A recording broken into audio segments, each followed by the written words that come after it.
this whole situation that people have found themselves in right now with the legal state, it's a game. And this game goes all the way back to the Garden of Eden on the original sin or debt that mankind entered into through the master deceiver, Satan. Now, we're going to go to scripture in 1 Peter 5, verse 8. It says, "Be sober, be vigilant, because your adversary the devil, as a roaring lion, walketh about, seeking whom he may devour."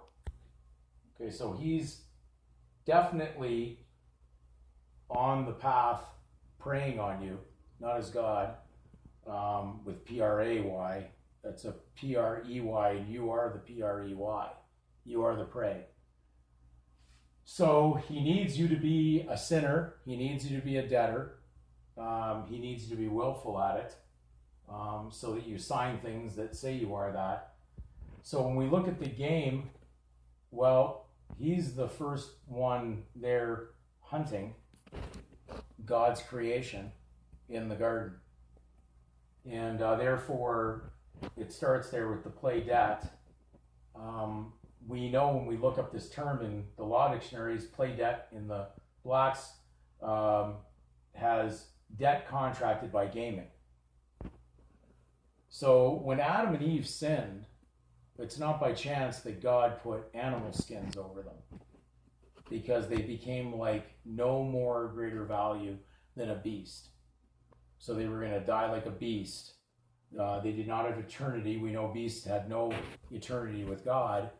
Only mankind, which was made in his image, had eternity promised him.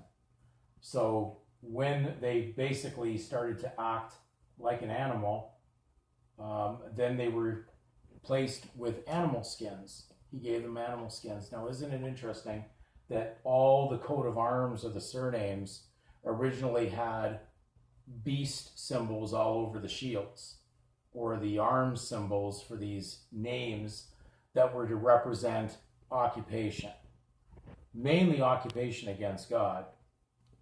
And of course, the legal state controlled these, because man, of course, was going to allow someone to rule over them that was a sinner also. And of course, we refer to these lords, they were called sire, and a sire was a parent of a beast.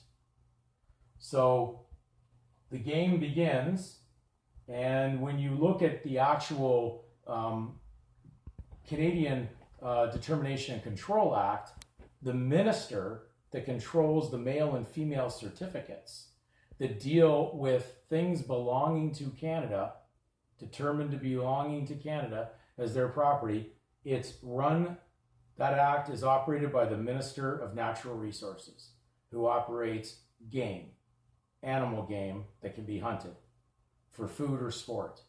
So right now, Satan hasn't changed his plan. Surname means a debtor or a debtor. There's a game being played. He's hunting us. The officers hunt you because you're playing the game. You're playing the debtor. And that's why he is walking around like a roaring lion seeking to devour. So you are right now in a very precarious situation when you're playing in this game, because you're contracting and doing this by consent to be the game they're hunting. Now, when you pull out, you're not part of the game. And as I can simply say, it's game over at that point for Satan. He loses. He can only have what belongs to him for his legal state jurisdiction. He doesn't have what is God's. God would never allow him to have that. But unfortunately, man committed treason and then joined Satan, and then started to worship Satan and his kings and his kingdoms and his lords. So this is a game right now, but you can easily pull out of the game, and then you're no longer playing that game, and you're no longer the debtor. But as long as you're caught up in the delusion of the game, he can hunt you, and he will destroy you by your own consent.